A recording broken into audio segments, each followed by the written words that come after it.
Hey there, I'm Nick. You may think I'm going to have some ice cream, but I'm not here to eat ice cream. I'm here because our teacher gave us a writing prompt, a direction to respond in writing.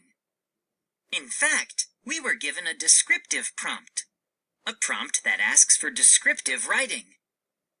The prompt said, describe one of your favorite places in a poem or essay. So I'm here to write a description of this shop because it's one of my favorite places. But I don't know what to write. How do I describe it? What words do I use? And where do I start? Think about a detective. A detective would use all her senses to help write a description. Detectives are experts at noticing things.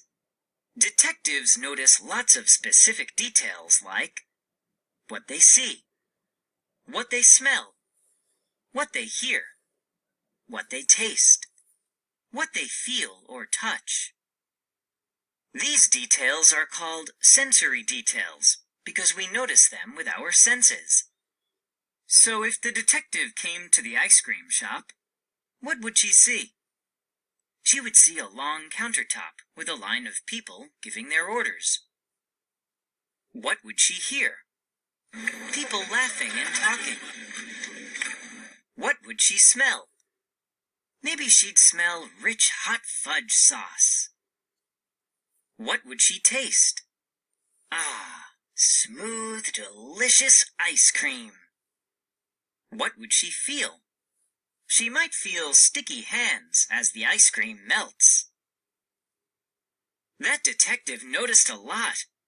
Using sensory details like these in a poem or essay would help someone know how a visit to the ice cream shop looked, sounded, smelled, tasted, and felt.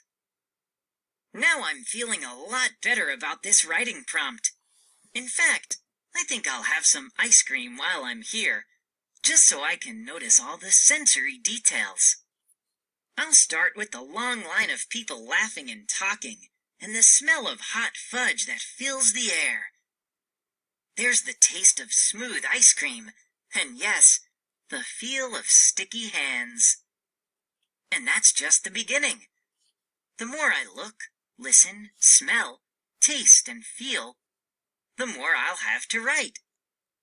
See you later. Happy writing!